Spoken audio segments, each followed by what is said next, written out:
করিস না। সৎ মানুষদের ভূতেরাও কিছু করে না। কিন্তু একটা কথা মনে রাখিস, ওই মেয়েটা তোর কাছে নিশ্চয়ই সাহায্য চাইবে। তোর কাছে ওর মৃত্যুর হিসাব চাইবে। প্রতিশোধের আগুনে জ্বলছে ওর শরীরটা। ওকে সঙ্গে করে নিয়ে যাচ্ছিস যখন, তখন ওর খেয়াল রাখিস। ওকে সাবধানে ওর বাড়ি পৌঁছে দিস। যদি বেগুর বাই করতে যাস তাহলে কিন্তু তুইও পথ থেকে সরবি। ওর দেহটা ওভাবেই থেকে যাবে। ওটার কোনো লয় ক্ষয় কিচ্ছু হবে না। লোকটির মুখে অমন বেমক্কা কথা আর তার সাথে বিকট হাসি দেখে প্রসূন ঘাবড়ে গেল। কি যাতা বকে চলেছেন বলুন তো? এমন একটা ভাব করছেন যেন এটা মরা নয়, জীবন্ত। আমাকে নাকি ওর কথা শুনেই চলতে হবে? যত সব বুঝলো কি কথাবার্তা। আর শুনুন, একটা কথা বলে রাখাই ভালো, আমি কাল রাত 11টার সময় আসবো। ওই সময় মরা গাড়িতে তুলে রওনা হয়ে যাব। আপনি তো সেদিন আমাকে বলেননি যে আমাকে 300 কিলোমিটার দূরে যেতে হবে? আগে থেকে বলতাম কিভাবে? তোর হাতেই যে কাজটা পড়বে সেটাও বা জানতাম কিভাবে? তবে আমার মন বলছিল এই কাজটা তোর কপালেই আছে। আবার এটাও জানি না কেন মনে হচ্ছে যে এই কাজটা তুই সমাপ্ত করতে পারবি। যত রকমেরই ঝড় ঝাপটা যাই আসুক না কেন, তুই ঠিক পারবি। এবার জুলিয়ার আত্মা ইনসাফ পাবে, ইনসাফ। বৃদ্ধ লোকটি পাগলের মতন হাসতে হাসতে প্রসূনের সামনে দিয়ে চলে গেল। প্রসূন বিষয়টা দেখে আরো অনেকটাই ঘাবড়ে গেল। এরপরে পুনরায় জিপে বসে নিজের বাড়ির দিকে রওনা হয়ে গেল। সেদিন রাতে বাড়িতে ফিরে প্রসূনকে তার মায়ের চিন্তা একেবারে খেয়ে যাচ্ছিল। সে কিছুতেই এর থেকে বাইরে বেরোতে পারছিল না। নিজের মাকে যে করেই হোক রক্ষা করাটা তার কাছে সব থেকে বেশি প্রাসঙ্গিক বিষয় হয়ে দাঁড়িয়েছিল। কিন্তু এসবের মধ্যেও প্রসূন হঠাৎ করে বিকাশবাবুর কথাগুলি ভাবতে শুরু করল। বিকাশবাবু তাকে বলেছিলেন, দেখ, বিষয়টা কিন্তু অত্যন্ত হাই প্রোফাইল কেস। মরাকে মর্গ থেকে বার করে তার নির্দিষ্ট স্থানে পৌঁছে দেওয়ার মাঝখানেই যত রকম খারাপ ঘটনা ঘটার সব ঘটছে। এর মধ্যে কতখানি সত্যতা রয়েছে সেটা কিন্তু তোকেই খুঁজে বার করতে হবে। আমরা কেউ কিন্তু তোকে কোনো রকম সাহায্য করতে পারবো না। কথাটা ভাবতে ভাবতে প্রসূনের মাথাটা ঘেমে গেল। সে তাড়াতাড়ি বিছানা থেকে নেমে পড়ল। দেখল সে দরদর করে ঘামছে। একদিকে যেমন তার মাকে নিয়ে সমস্যা, অন্যদিকে আবার ওই মরাকে ঘিরে চলতে থাকা রহস্য। সবকিছুই যেন সেদিন তার রাতের ঘুমখানা কেড়ে নিয়েছিল। সেদিন রাতটা প্রসূন জেগে কাটাতে বাধ্য হলো। পরের দিন সকালে সে হাসপাতালে মাকে দেখে এলো। বিকেল হওয়ার অপেক্ষা করতে থাকলো। এরপরে ক্রমে রাতের আধার ঘনিয়ে আসতে পুলিশের জিপ তার বাড়ির সামনে এসে দাঁড়ালো। প্রসূন উঠে পড়ল। তারপর সেটি তাকে হাসপাতালের সামনে নিয়ে এসে দাঁড় করালো। প্রসূন সেখান থেকে নেমে পড়ল। তারপরে পুলিশের লোকটি তাকে উদ্দেশ্য করে বলল, আমরা এখানে তোকে ছেড়ে দিচ্ছি। তুই ভাবিস না আমরা তোর সাথে নেই বলে তোর ওপরে কোনো আমাদের নজর থাকবে না। স্যাটেলাইট কানেকশনের মধ্যে দিয়ে আমরা তোর ওপরে কড়া নজর রাখবো, কিন্তু এর মধ্যেই তোকে এগিয়ে যেতে হবে। তুই যে পুলিশের হয়ে কাজটা করছিস সেটা যেন খবরদার চেকপোস্টে জানাবি না, এই বলে দিলাম কিন্তু আমি তোকে। এছাড়া আজকে যা আবহাওয়ার অবস্থা, মনে হচ্ছে রাতে মেঘ ডেকে বৃষ্টি হবে। তাই সাবধানে গাড়ি চালাস, বুঝলি? জানি না তোর হাত কেমন, আবার অ্যাক্সিডেন্ট করে বসিস না যেন, তখন কিন্তু আরো বিপদ হবে। যাক, যা এবার তুই যা, এগিয়ে যা। ওই যে গাড়ি রেডি, যা। দেখ, বৃদ্ধ লোকটাও কিন্তু ওখানে দাঁড়িয়ে রয়েছে, ওনার সাথে গিয়ে কথা বলে নে, তারপরে যা, বুঝলি? আমরা তাহলে এগোলাম। এই বলেই পুলিশের জিপটা সেখান থেকে চলে গেল। প্রসূন বৃদ্ধ লোকটির দিকে এগিয়ে গেল। আমি তোর কাজটা কিছুটা এগিয়ে রেখেছি, জুলিয়াকে এখানে নিয়ে এসেছি। তবে ওর মুখটা তোকে না দেখে গাড়িতে তুলতাম কিভাবে বল? তোমার এই ন্যাকামোগুলো না জানি না কেন আমি আর নিতে পারছি না। হঠাৎ জুলিয়ার মুখটা দেখতে যাব কেন? এমন সুন্দরী মেয়েকে যদি আজকে জীবন্ত অবস্থায় পেতিস, নিশ্চিত যে প্রেমের প্রস্তাব দিয়ে ফেলতিস। কিন্তু কি আর করা যাবে বল, মেয়েটির বুকে তোর প্রাণই নেই। তবুও একবারটি ওকে দেখ, এরপরে গাড়িতে তুলে দে। প্রসূন বৃদ্ধের মুখের দিকে একবার তাকানোর পরে জুলিয়ার মুখ থেকে সাদা কাপড়টি সরাতে অবাক হয়ে গেল। কোনো মেয়ে যে এত সুন্দরী হতে পারে এটা সে আন্দাজ করতেই পারল না। সত্যি যদি আজকে এই মেয়েটিকে সঙ্গে পেতাম তাহলে হয়তো নিজেকে আর সংযত রাখতে পারতাম না। এমন টানা টানা চোখ, গোলাপের পাপড়ির মতন লাল টকটকে ঠোঁট, আর সেই সাথে মাখনের মতো গায়ের বর্ণ। মেয়েটাকে দেখে সত্যিই বোঝার জো নেই যে মেয়েটি মৃত। মনে হচ্ছে যেন মেয়েটি গতকালকেই মারা গিয়েছে। মেয়েটির শরীরে কোথাও কোনো আঘাতের চিহ্নও নেই। পোস্টমর্টম হয়ে যাবার পরেও যে কোনো শরীর এমন তরতাজা থাকতে পারে সেটা ভেবেই তো আমি পাগল হয়ে যাচ্ছি। সত্যি মেয়েটিকে অসাধারণ সুন্দর দেখতে। এই কথাগুলি ভাববার পরে প্রসূন জুলিয়ার মুখটিকে অজান্তেই স্পর্শ করতে হাতটা বাড়ালেন। পাশে থাকা বৃদ্ধ লোকটি সজোরে তার হাতটিকে ধরে বললেন, খবরদার নয়, হয়তো জুলিয়া তোকে সেই অধিকার দেয়নি। মরা শরীরটাকে পেয়েছিস বলেই ভাবিস না এটাকে তুই ব্যবহার করতে পারবি। এটা মনে রাখিস, ও জীবিত থাকলে কিন্তু তুই ওকে স্পর্শ করতে পারতিস না। ও হয়তো এতক্ষণে চিৎকার করে লোক জড়ো করে ফেলতো। কাজেই কোনো কিছু সুযোগ নিতে চাস না কোনোদিনও। তোর যতটুকু কাজ সেটাই মন দিয়ে করবি। এর বাইরে কিছু করতে গেলেই কিন্তু পাশাটা উল্টে যেতে পারে। কে বলতে পারে যারা গায়েব হয়েছে তারা এই ভুলের জন্যই।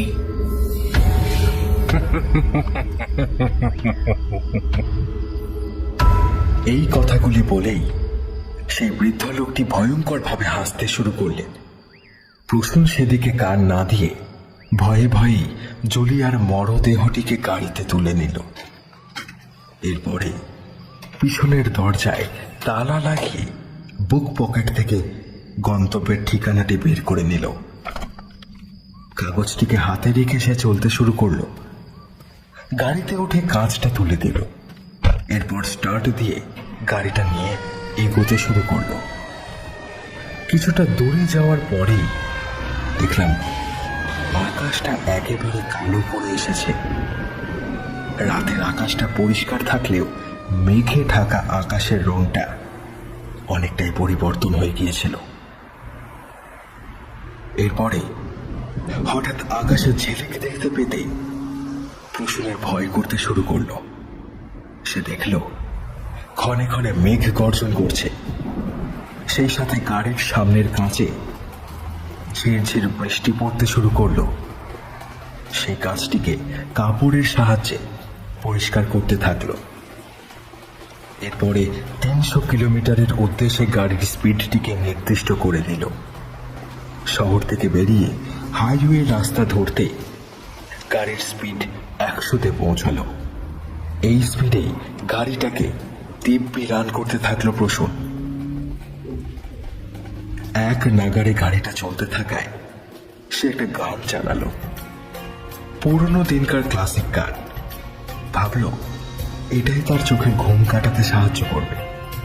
যদি ঘুম নেমে আসে তাহলে তো সামনের পথ ঝাপসা হয়ে যেতে পারে, তখন অ্যাক্সিডেন্ট হয়ে যাওয়ার ভরপুর সম্ভাবনা থেকে যাবে।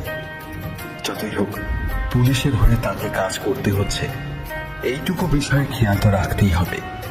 আর অন্যদিকে মায়ের মুখটা মনে পড়তে সে আরো সজাগ হয়ে স্টিয়ারিংটা ঘোরাতে থাকলো। গাড়িটা এগোতে থাকলো 100 স্পিডে।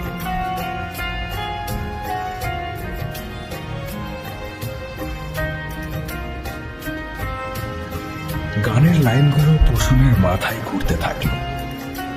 এমন সময় যা ঘটল তা ছিল ওর কল্পনার বাইরে। হঠাৎ সে দেখল জুলিয়া রাস্তার উপর দাঁড়িয়ে।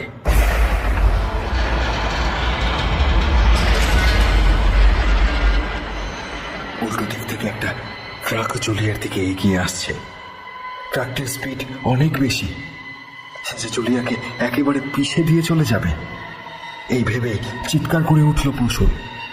জুলিয়া যে এই পৃথিবীতেই নেই সবকিছু ভুলে যায় প্রসূন।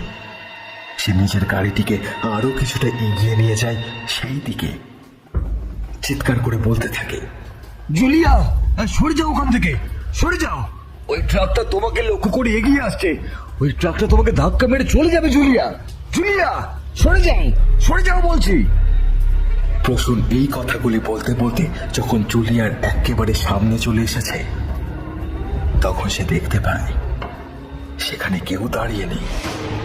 এই ট্রাকটি তাকে লক্ষ্য করে এগিয়ে আসছে। জোরে জোরে ট্রাকের হর্ন মারতে থাকে লরি ড্রাইভার। ট্রাকের হেডলাইটটা জ্বলতে জ্বলতে থাকে। ট্রাকের আলোগুলো প্রসূনের চোখ দুটোকে একেবারে বিদীর্ণ করে দেয়। এমন সময় তার হুঁশ আসে। সে গাড়ির স্টিয়ারিংটা কোনো রকমে ঘুরিয়ে দেয়। 8 চাকার ট্রাকটা সজোরে হর্নের শব্দ করে তার পাশ দিয়ে চলে যায়। বৃষ্টির রেশটা তখন বেশ জোরে হয়েছে। রাস্তার ওপরে বৃষ্টির ফোঁটাগুলো শব্দ করে পড়ছে। গাড়িটাকে সজোরে ব্রেক কষে দাঁড় করায় প্রসূন। এরপরে হাঁপাতে থাকে। করে কি হলো রে আমার সাথে? আমি তো স্পষ্ট জুলিয়াকে রাস্তার মাঝে দাঁড়িয়ে থাকতে দেখলাম। অত বড় একটা ট্রাক তো ওকে লক্ষ্য করে এগিয়ে আসছিল।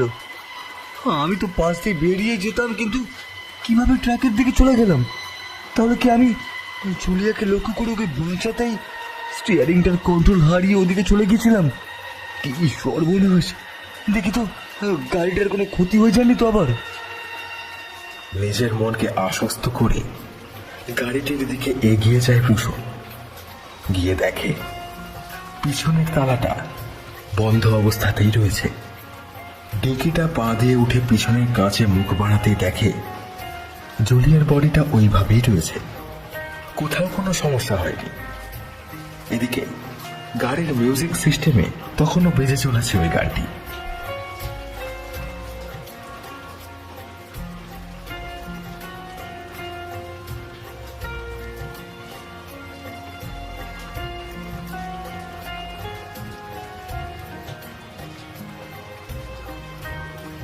প্রসূনের শেড দাঁড়াবে, হিমেল রক্তের স্রোত বয়ে যায়।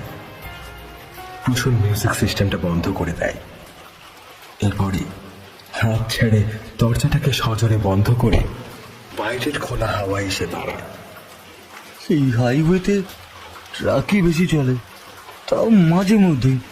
হঠাৎ করে ট্রাকটা কেন আমার দিকে ধেয়ে এলো জানি না। অত বড় 8 চাকার একটা গাড়ি যদি এই ছোট্ট গাড়িটাকে একটা ধাক্কা মারতো, তাহলে এটার কি কোনো আর অস্তিত্ব থাকতো? আমিও আজকে জুলিয়ার সাথে তাহলে উপরে উঠে যেতাম। প্রসূন বিরক্ত হয়ে পকেট থেকে একটা সিগারেট বার করে ধরায়। সিগারেটে টান দিতে দিতে আশেপাশের স্থানগুলিতে চোখ বোলাতে থাকে। বাবা, জায়গাটা তো পুরো জঙ্গলে ঢাকা। এখানে যদি কারোর কোনো বিপদ আপদ হয় তাহলে তো স্বয়ং ভগবান ছাড়া কেউই বাঁচাতে আসতে পারবে না। একবার কি বিকাশবাবুকে ফোন করব? কি ঘটেছে একবার জানিয়ে রাখি। যদি কোনোভাবে ওনারা টের পেয়ে থাকেন তাহলে তো পরে আমাকে বলতে পারবেন। শুধু শুধু কেন লোকের কথা শুনতে যাব? এই ভেবেই প্রসূন পকেট থেকে মোবাইলটা বার করে বিকাশবাবুর নাম্বারটা ডায়াল করতে গিয়ে দেখে নেটওয়ার্ক নেই। বেশ কয়েকবার একইভাবে ডায়াল করার পরেও নেটওয়ার্ক খুঁজে পায় না প্রসূন। এরপরে রাগে ফোনটা আছাড় মারতে যাবে, এমন সময় আবারও বেজে ওঠে ওই গানটি।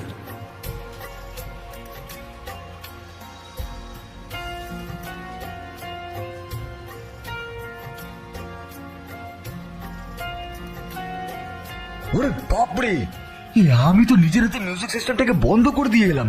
এটা আবার চালু হয়ে গেল কি করে? ভয়েতে একটা প্রশ্নের হাত থেকে রাস্তার উপরে পড়ে যায়। তাড়াতাড়ি ফিরে ফোনটাকে তুলে নেয় প্রসূন। এগুলো কি হচ্ছে আমার সাথে? আমি তো নিজের হাতে মিউজিকটাকে অফ করে দিয়ে এলাম, এটা কিভাবে চালু হয়ে গেল?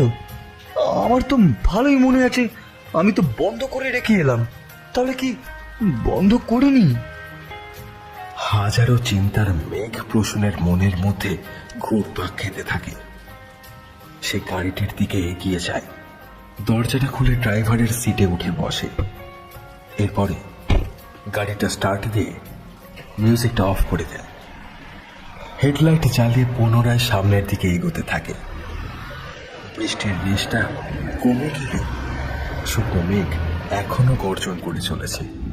উফ, কার মুখ দেখেছে আজকে উঠেছিলাম কে জানে। আসলে মেয়েটাকে এত সুন্দর দেখতে যে একবার তাকে যে দেখবে দেখতেই থাকবে।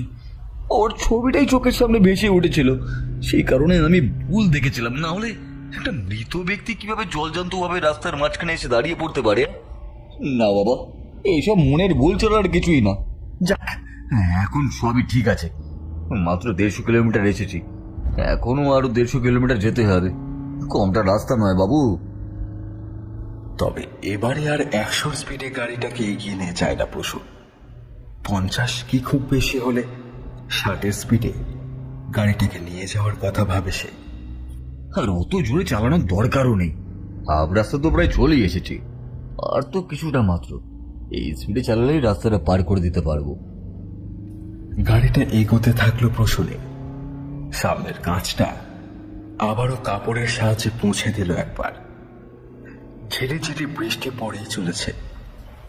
এমন সময় নিজের মায়ের কথা ভেবে প্রসূনের মনটা ভারী হয়ে ওঠে।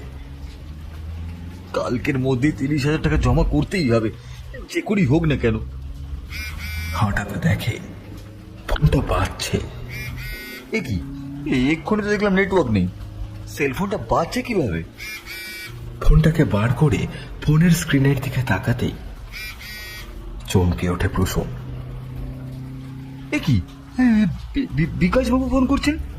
আমি তো নিজেই বিকাশ বাবুকে ফোন করতে গেছিলাম, কিন্তু তখন তো ফোনটা লাগলো না।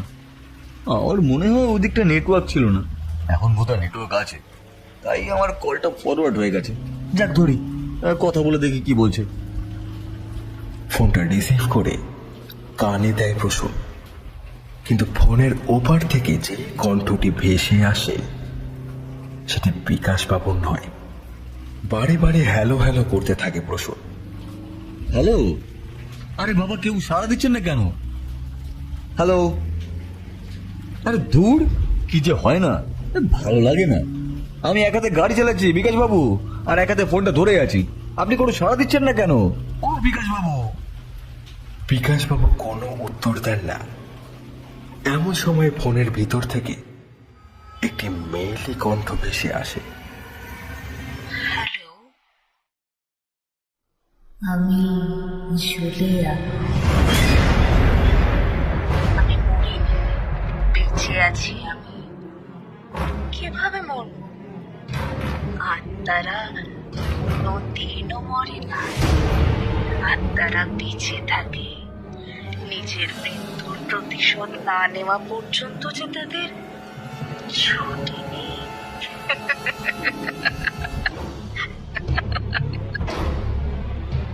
প্রসূন ভাবে কে তার সাথে প্র্যাঙ্ক করছে।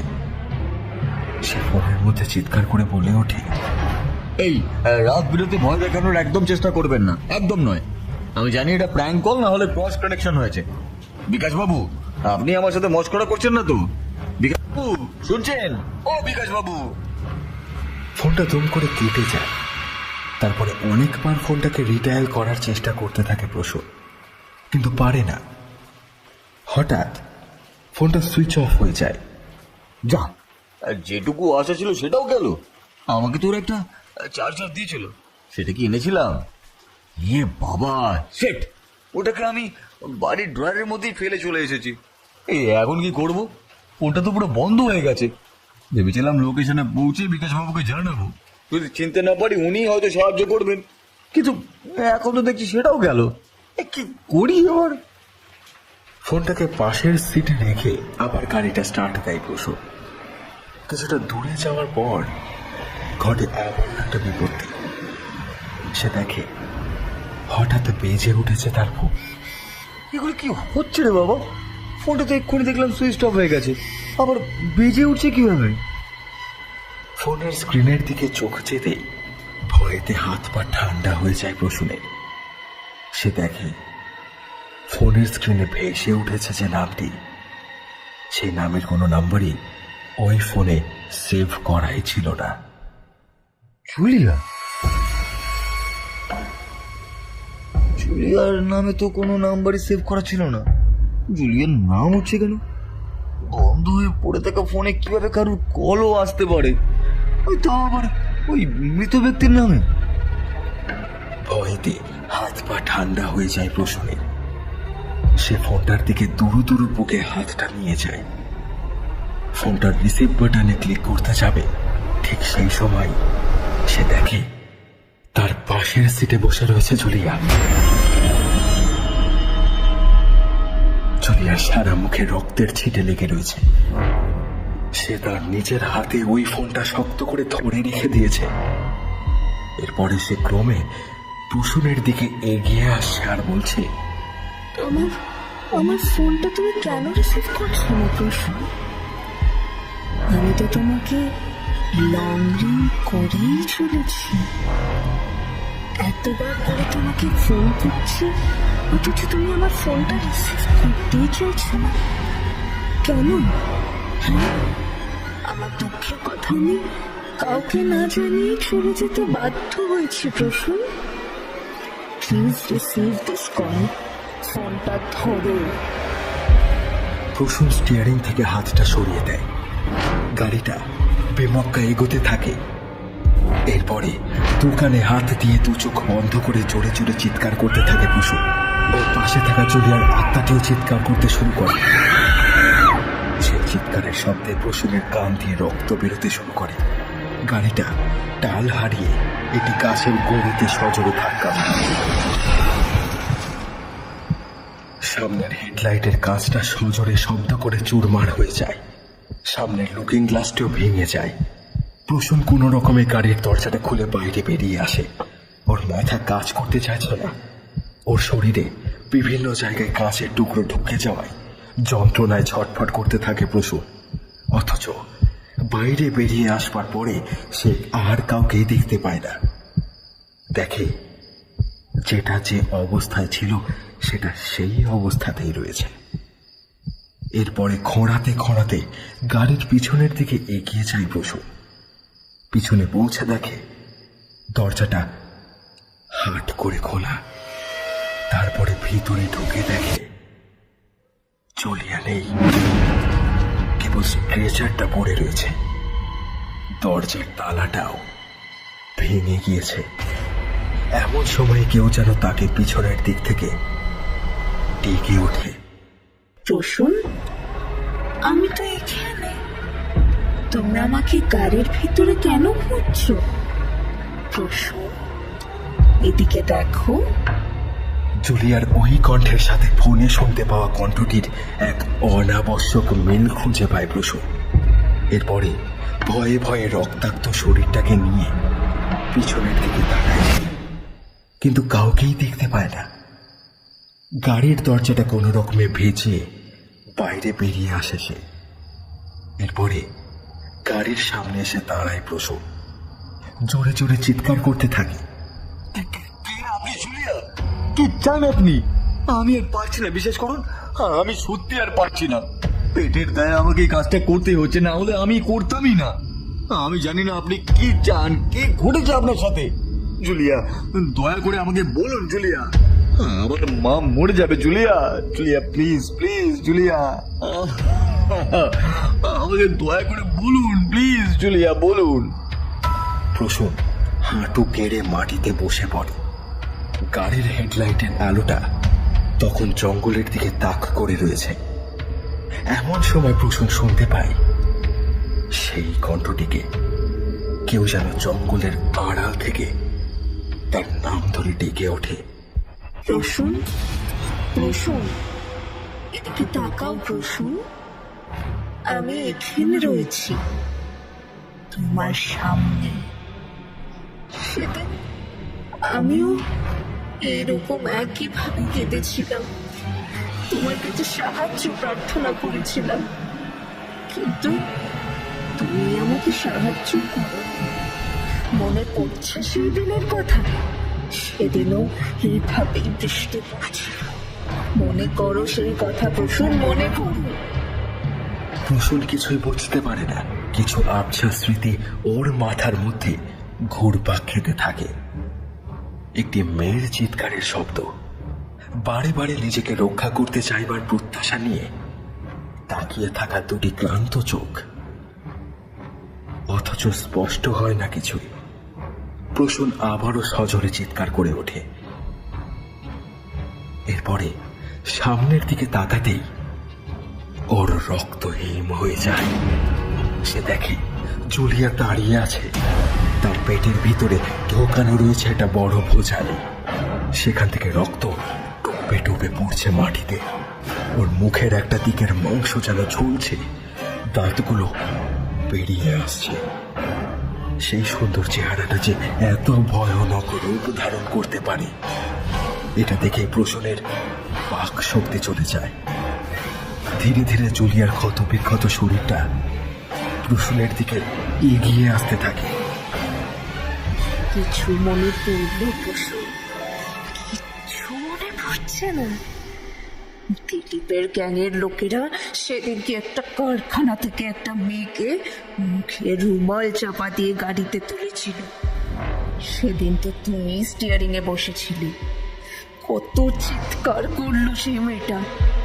দিলীপ একটা লোহার জিনিস দিয়ে মেয়েটার মাথায় সজোরে আঘাত করলো। ব্যাস, তারপরেই সব শেষ। ওরা তাও চুপ করলো না। তোমাকে গাড়ি চালিয়ে একটা নির্জন জায়গায় নিয়ে যেতে বলল। তুমি অনেকবার মেয়েটার মুখটা দেখবার চেষ্টা করেছিলে। লুকিং গ্লাসের দিকে তাকিয়ে পিছনের অবস্থাটা বুঝবার চেষ্টা করেছিলে। তুমি তাও পারলে না। ওই বৃষ্টির রাতে দিলীপ আর তার লোকেরা মিলে তোমাকে একটা নির্জন জায়গা দেখে গাড়িটাকে দাঁড় করাতে বলল। ওরা মেয়েটাকে নিয়ে নামলো। এরপরে গিয়ে গেল জঙ্গলের দিকে। মেয়েটার কপাল থেকে তখনও চাপ চাপ রক্ত গড়িয়ে পড়ছে। মেয়েটা আর জোর করে ওদের কাছে ভিক্ষা চাইছে। তারপরেও ওরা ওকে ছাড়লো না। সকলে মিলে ওর শরীরটার উপর ঝাঁপিয়ে পড়লো। যে যেভাবে পারলো ওর শরীরটাকে সেদিন কামড়ে ছিঁড়ে ভোগ করতে থাকলো। প্রতিটা লোক মেয়েটার মর্যাদা শেষ করলো। তুমি ঝোপের আড়াল থেকে লুকিয়ে লুকিয়ে কেবল মজা দেখতে থাকলে। কেবল মজা দেখতে থাকলে প্রসূন। মেয়েটার চিৎকারের শব্দগুলো ওদের হুল্লোড়ের মধ্যে কোথাও একটা ধোঁয়া চাপা পড়ে যেতে থাকতো। অথচ তুমি মুখ দিয়ে তো শব্দটিও করলে না। ওরা মেয়েটার শেষ নিঃশ্বাস বেরিয়ে যাওয়ার আগে পর্যন্ত তার শরীরটাকে নোংরা ভাবে ভোগ করেই চলবে। কিন্তু তোমার চোখ দিয়ে কেবল এক ফোঁটা জল ছাড়া আর কিচ্ছু বেরোবে না। পারতে না সেদিন এগিয়ে এসে ওই দিলীপের পিস্তলটা নিয়ে সকলকে শেষ করতে? পারতে না সেদিন জুলিয়াকে বাঁচাতে? সেদিন দাঁড়িয়ে দাঁড়িয়ে মজা না দেখলে আজ জুলিয়া জীবিত হতো, প্রচুর জীবিত হতো। সে কোনোদিনও এত সুন্দর পৃথিবী ছেড়ে চলে যেতে চায়নি। কি অপরাধ ছিল তার? কি এমন চেয়েছিল সে? একটু ভালোভাবে সৎ উপায়ে বিজনেস করতে চেয়েছিল, কিন্তু নোংরা দিলীপের নজর পড়ল তার উপর। আর সে আর তার সব টাকাগুলো হড়প করবার জন্য জুলিয়ার সাথে মিথ্যে পার্টনারশিপের শর্ত করল। তারপরেই তাকে ডেকে তার সব টাকা পয়সা হড়প করার জন্য তাকে শেষ করে ফেলল। আর তুমি শুধু সবটা সেদিন দাঁড়িয়ে দাঁড়িয়ে দেখেছিলে। মনে পড়ছে বসুন? কি হলো, এবারে মনে পড়তে পেরেছো জুলিয়াকে? প্রসূনের চোখের সামনে সবটা স্পষ্ট হয়ে যায়। সে চিৎকার করে কাঁদতে কাঁদতে বলে, আমি তোমার মুখটা যেদিন দেখতে পাইনি জুলিয়া, সেটা রুমালের আড়ালে ঢাকা পড়েছিল। আমি একটা গরিবের ছেলে জুলিয়া, অত বড় বড় লোকের সাথে লড়াই করার শক্তি পাইনি সেদিন। আমার বুকের ভিতরে যন্ত্রণায় ফেটে গেল, আমি কিছুই করতে পারিনি। আমারও হাত বাঁধা ছিল জুলিয়া, বিশ্বাস করো। না হলে আমি তোমাকে ওভাবে মরতে থেকে চলে আসতাম না। বিশ্বাস করো জুলিয়া, আমাকে ক্ষমা করে দাও তুমি। আমি জানি অন্যায় হতে দেখেও চুপ করেছিলাম। দিলীপ যে পাপ করেছিল সেই সমান পাপের ভাগী আমিও। তুমি আমাকে শাস্তি দিলে আমার মায়ের কি হবে জুলিয়া? আমার মা যে মারা যাবে, কালকের মধ্যে হাসপাতালে টাকা জমা না করতে পারলে আমি আমার মাকে আর বাঁচাতে পারবো না জুলিয়া, পারবো না। জুলিয়া ভয়ঙ্কর চেহারাটাকে নিয়ে জোরে জোরে প্রসূনকে লক্ষ্য করে হাসতে থাকে। আমাকে বাঁচালে আমি তোকে অনেক টাকা দিতাম। আমার যা ছিল তাই তল্লাটে কারোর ছিল কিনা জানা নেই, কিন্তু তোদের সবার কেবল টাকার লোভ। তোরা এর বাইরে বেরোতেই পারিস না। দেখ, এখনো কিন্তু তোর মায়ের জন্য তোর চোখ দিয়ে জল পড়ছে, তাই তুই টাকার কথা বলছিস। মানুষ শুধুমাত্র নিজের লোকের কষ্টটাই বোঝে, আর বাকিদের কষ্ট বুঝতে গেলে তাকে টাকার চিন্তা করতে হয়। আজকে তোর হাতে আমি কিছু টাকা বুঝে দিলে তুইও আমার কষ্ট শুনতে চাইতিস। না, তোকে আমি ক্ষমা করতে পারবো না। আমি দিলীপের সব কটা লোককে শেষ করেছি, সাথে দিলীপকে করেছিলিস কেবল তুই। আজকে তোকে শেষ করে আমি আমার মৃত্যুর বদলা নেবই। এই বলে জুলিয়া নিজের পেট থেকে ওই ভোজালিটি বার করে আনে। সেখান থেকে বেরিয়ে আসে ওর পেটের ভিতরে থাকা নাড়ি ভুঁড়িগুলি। প্রসূন সেগুলি চোখের সামনে দেখার সাথে সাথে ভয়েতে কিছু বলতেই পারে না। ওর ঠোঁট দুটো থর থর করে কাঁপতে থাকে। ফিসফিসিয়ে এসে জুলিয়াকে উদ্দেশ্য করে হাতটা সামনের দিকে বাড়িয়ে দিয়ে ক্ষমা প্রার্থনা করতে করতে বলতে থাকে, আমাকে মেরো না, দয়া করে আমাকে আর মেরো না জুলিয়া, দয়া করে আমাকে মেরো না জুলিয়া, আমাকে শেষ করো না। আমি জানি আমি পাপ করেছি, কিন্তু যা করেছি পরিস্থিতির শিকার হয়ে পড়েছে। এতে আমার কোনো দোষ নেই জুলিয়া। আমি দিলীপের সাথে আর কাজও করি না। ওই নোংরা বোধ আমি অনেক আগেই ছেড়ে দিয়েছি, বিশ্বাস করো। তুমি তো সবই জানো। আমাকে মেরো না, এগিয়েও না জুলিয়া, জুলিয়া, জুলিয়া। ততক্ষণে জুলিয়া তার একেবারে সামনে এসে দাঁড়িয়েছে। প্রসূন দেখে শোনে ভোজালিটা তুলে জুলিয়া প্রসূনকে উদ্দেশ্য করে মারতে উদ্যত হবে, এমন সময় প্রসূন চোখটা বন্ধ করে ফেলে। শেষবারের জন্য প্রসূনের চিৎকারের শব্দটা বাতাসে মিলিয়ে যায়।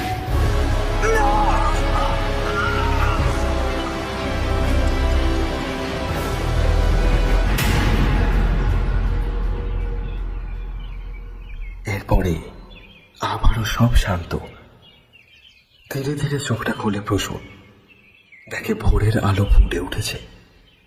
সামনের দিকে তাকিয়ে দেখে কেউ নেই, জুলিয়া গায়েব। আর তার শরীরেও কোনো ক্ষত নেই, সবকিছুই স্বাভাবিক রয়েছে।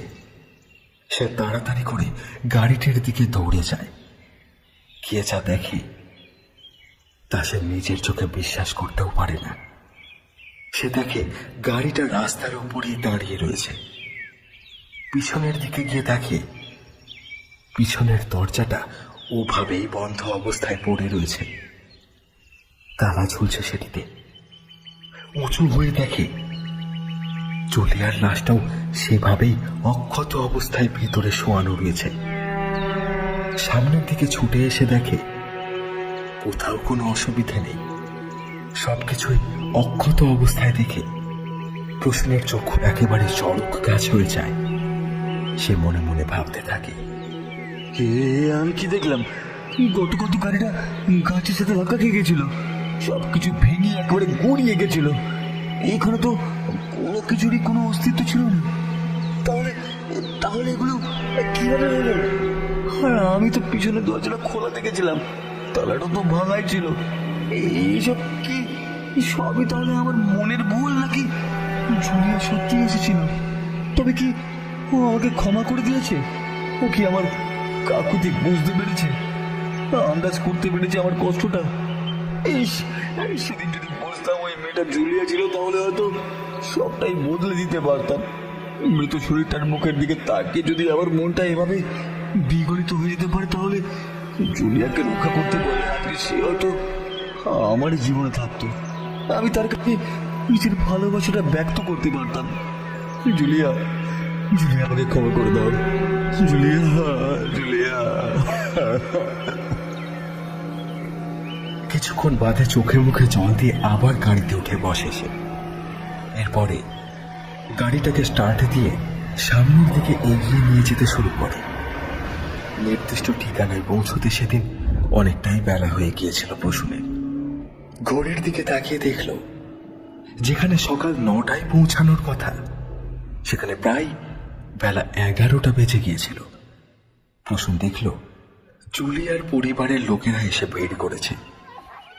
বাড়িটা একেবারে লোকে লোকারণ্য। প্রসূন তাড়াতাড়ি গাড়ি থেকে নেমে জুলিয়ার বডিটাকে বার করে আনে। এরপরে বাড়ির লোকের কাছে তার বডিটাকে পৌঁছে দেয়। বাড়ির লোকেরা জুলিয়ার শরীরটাকে নিয়ে হাঁ হুতাশ করতে থাকে। এরপরে ফিরে আসে প্রসূন, কিন্তু সেখানেই বিষয়টা শেষ হয় না। জুলিয়ার পরিবারেও লোকেরা জুলিয়ার শেষকৃত্য সম্পাদনের জন্য তাকে কফিনে ঢুকিয়ে সিমেট্রি দিয়ে এগিয়ে যেতে থাকে। সিমেট্রিতে পৌঁছে শেষকৃত্যের জন্য কফিনের বাক্সটি খোলার নির্দেশ দেয়। তখন দেখা যায় ভিতরে জুলিয়ার লাশ নেই। সকলেই বিষয়টা দেখে চমকে ওঠে। প্রসূনের কানে খবরটি পৌঁছায় বিকাশবাবুর দ্বারা। এই ঘটনার পরেই বিকাশবাবু প্রসূনকে ফোন করে জানান, হ্যালো, তুমি ঠিক জানো তো যে তুমি জুলিয়ার বডিটা ওর পরিবারের লোকের কাছে হ্যান্ড ওভার করেছিলে? পয়সা নেওয়ার সময় তো হাত পেতে নিতে তোমার একটুও দ্বিধাবোধ হয়নি। কেন স্যার, কি হয়েছে? কফিনের ভেতর ওর পরিবারের লোক কোনো ডেড বডি খুঁজে পায়নি, অথচ ওদের দাবি ওরা নাকি জুলিয়াকে কফিনে ঢুকিয়েছিল। তখন নাকি জুলিয়া সেখানেই ছিল। তাহলে সেমেট্রিতে নিয়ে গিয়ে যখন ওরা ওর শেষকৃত্য সম্পাদনের জন্য কফিনটাকে খুললো, তখন কেন সেখানে কেউ থাকবে না? জুলিয়ার লাশটা তাহলে গেল কোথায়? প্রসূনের হাত থেকে ফোনটা পড়ে গেল। তবে সে তার মায়ের চিকিৎসা করাতে পেরেছিল। ডাক্তারবাবু প্রসূনকে কথা জানিয়েওছিলেন যে তার মায়ের অপারেশন সাকসেসফুল হয়েছে। কিন্তু জুলিয়ার এই রহস্যের আড়ালেই থেকে গিয়েছিল। কোথায় গেল জুলিয়া?